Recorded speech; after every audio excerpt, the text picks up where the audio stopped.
Remember when research projects involve stacks of books and stacks of note cards? Yeah, me too. But we all know research has changed.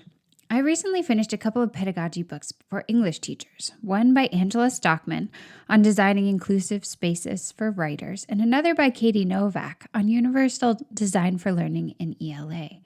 And beyond the many wonderful ideas I took away from these books, I was also struck by the variation in the sources they referred to. Sure, these authors cited text, but they also cited TED Talks, telephone calls, online articles, online compendiums, and much more. Their information came from a digital rainbow of sources. Our students naturally work the same way. As digital natives, they've grown up with the whole online world at their fingertips, and their natural first line of research is probably not a book. So how do we direct them through the research process, given the incredible variety of possible sources available to them? That's what today's quick episode is all about. Welcome to the Spark Creativity Teacher Podcast, a podcast for English teachers looking for more. More creativity, more engagement, more joy, and no more scripted curriculum, lesson planning ruts, or boring book lists. I'm Betsy Potash, and I'm honored you're trusting me to help. You're not alone on this creative journey anymore.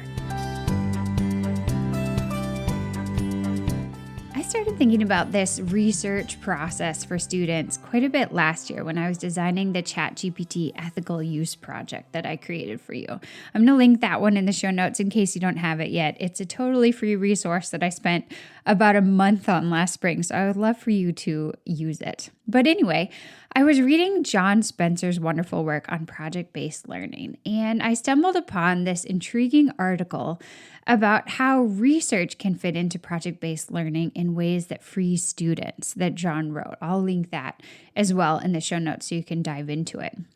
It inspired me to create this infographic for kids to kind of guide them through what research might look like for them online in new ways, right? Not just a basic search and then a verification of the source and then another search and a verification of the source.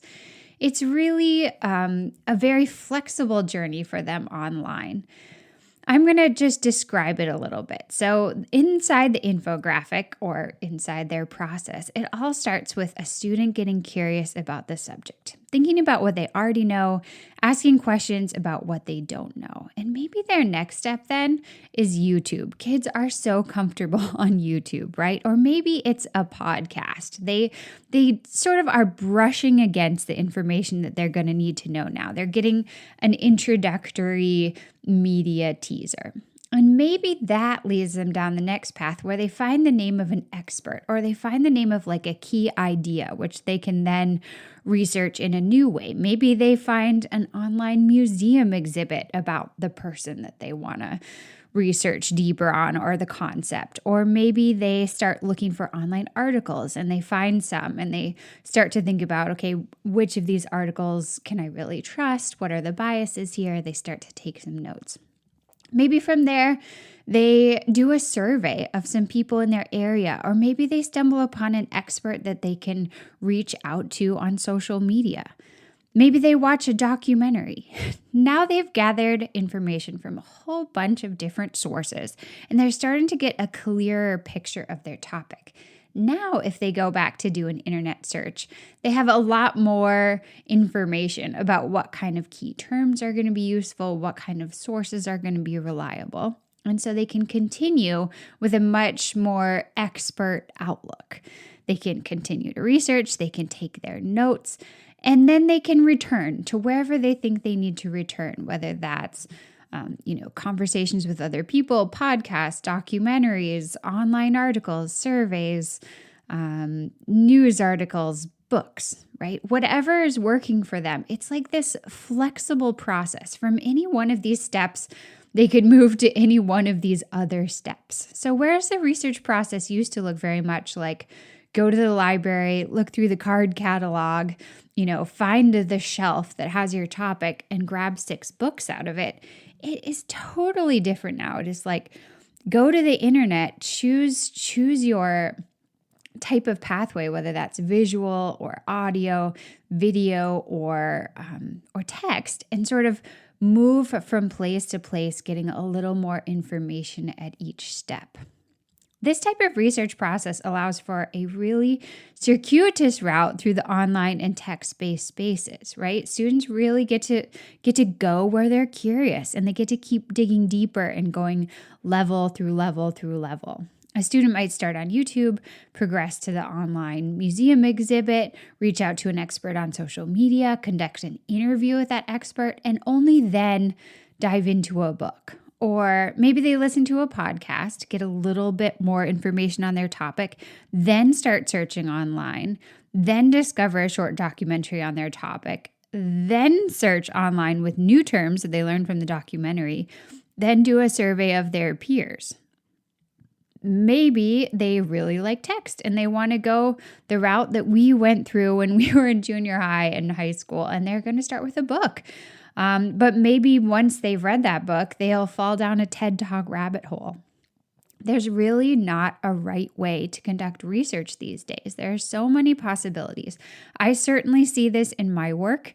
I love to read books about teaching, but I also love to read articles and listen to podcasts and watch great YouTube videos. And I learned something different from all of them, right? There's not only one source that I would say, like, this is the valid source. There are so many places to get good information. The other great thing about this research process is that it really serves different students' strengths and needs. Reading Katie Novak's book on universal design for learning last week really got me thinking about this more. Students come from all different kind of places, right? Maybe one of your students has a really long metro commute and they're sitting on the train for an hour and a half every day. They might choose to go heavy on podcasts with their research because they can do it on the train, or they might choose to use a lot of digital articles because they can read them on their phone as they're sitting on the train.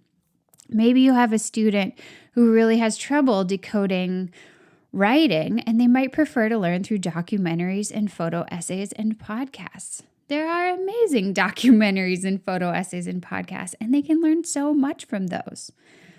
Another student may love reading. They may stick close to text-based sources. They may grab 3 books and then go to online articles from there, and that's great too. All 3 students in these scenarios can find great, high-quality research out there through the sources that they feel comfortable with.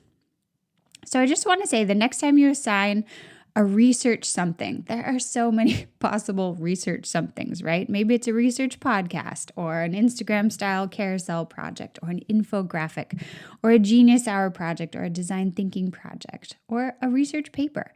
Consider sharing this infographic that I made for you, which you can grab a copy of in the full show notes on my website, or just talk through this with your students. Talk about your own process. When you think of something you want to learn more about, do you instantly go to the library, or are there some other routes where you start to first gather information?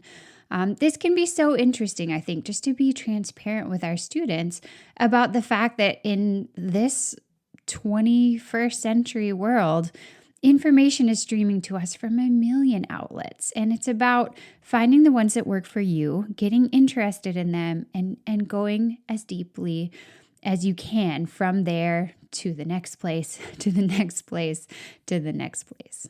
Thanks so much for joining me today to talk about research with our digital natives, our students who know so much about the online world.